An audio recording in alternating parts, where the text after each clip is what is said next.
While we travel the lands between, we find many who would help us develop our skills, helping us reach new levels of power on our journey to become Elden Lord. Whether it's the humble Topes offering what meager spells he has, Miriam, Pastor of Vows, interpreting any scroll we should find, or Bernal, the man who imparts ashes of war our tarnished can utilize, there's no shortage of teachers in this world.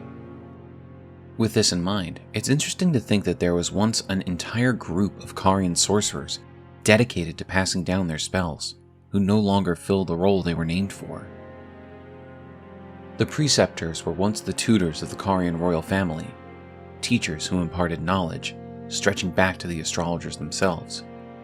But at some point their numbers dwindled, and those that were left had their status as teachers ripped from them by a man intent on making their secrets die with their order. Today, we will tell their story and take a look at what's left of this once proud group of educators. Thank you for joining us for this week's Elden Lore. Whether this is your first time with us or you're a returning viewer, we're glad you're here. If this is your first time visiting the channel, why not check out our lore playlist, where we currently have over 80 videos diving into various characters and creatures across the lands between. If you find what you're looking for, why not consider subscribing to the channel? Every sub helps grow this incredible community, and when it comes down to it, that's who this series is for. We're creating a space for the community to have conversations about their thoughts and theories when it comes to Elden Ring. Even if you don't sub, thanks again for joining us, and we hope you enjoy our content. With that said, let's get back to the topic at hand. The Preceptors have surprisingly little written lore associated with their equipment in-game. They have no specialized weapons, and there aren't any spells that refer to them by name, but their equipment does give us a glimpse into their purpose. Their hats and robes are covered in embroidery that shows us the movement of the stars. This set is worn by the magic preceptors who serve the Carian royals, increases mind to the detriment of stamina. Glintstone sorcerers are the descendants of astrologers, a fact that the Carians remain aware of, even if their fate has been long severed from the stars. We can see from the descriptions and from the clothing itself that the Preceptors hold true to the fundamentals of Carian sorcery, and its base in the knowledge of the stars passed down from the astrologers. But the most interesting part of their set is the mask they wear. There is a separate piece of equipment called the Mask of Confidence, which is found in the Carian study hall, and seems to be the same mask we see as part of the Carian set, but without the large hat. This equipment sheds more light on the fate of the Preceptors. Mask with the mouth sewn shut with gold thread. Increases arcane. When Radagon married Rennala, he ordered the Carian magic Preceptors to don these masks, to make it clear that all of their matters were to be kept strictly private. So the Preceptors were essentially made by Radagon to keep their knowledge to themselves, an especially cruel order when we take a moment to understand exactly what a Preceptor is. Preceptors are meant to be teachers who uphold the laws or traditions of their order. The Carian Preceptors had their mouths effectively sewn shut by the Golden Order, and with that, they could no longer share their knowledge or traditions with Carian royalty. Effectively, Radagon, in his marriage to Rennala, both brokered peace and crippled the strength of the Carian royal family by sealing away their traditions, having children with its matriarch, who would go on to be considered demigods of the Golden Order, and then leaving Rennala with nothing but the Amber Egg, which would drive her to madness. When we lay out his deeds against the royal family in this way, we see that his machinations against the Carians began with the silencing of the Preceptors, which likely led to the dissolution of their order. In fact, only 2 Preceptors remained by the time we reached the lands between, Sullivan and Miriam. Miriam can be found as an enemy within the Carian study hall and is given very little context for her appearance. Upon her defeat in both the regular and inverted towers, she drops sorceries we can use for ourselves, but neither mentions the Preceptors by name.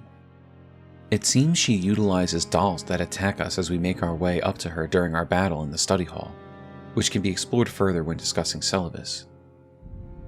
We believe that she was placed within the Carian study hall by Radagon in order to protect others from learning the secrets of the Carians, but her loyalty always remained with the matriarchs of the family.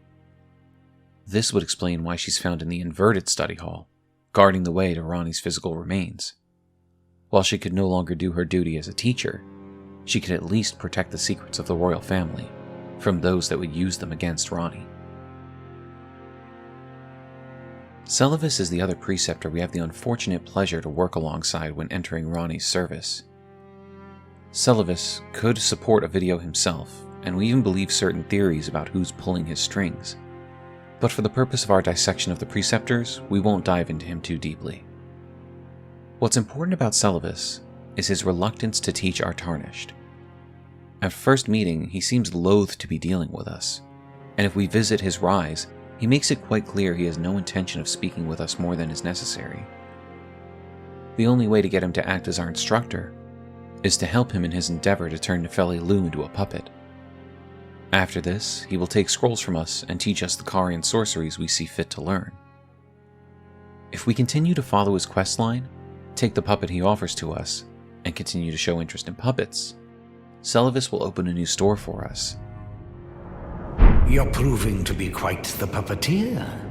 I've not had an apprentice for a very long time indeed.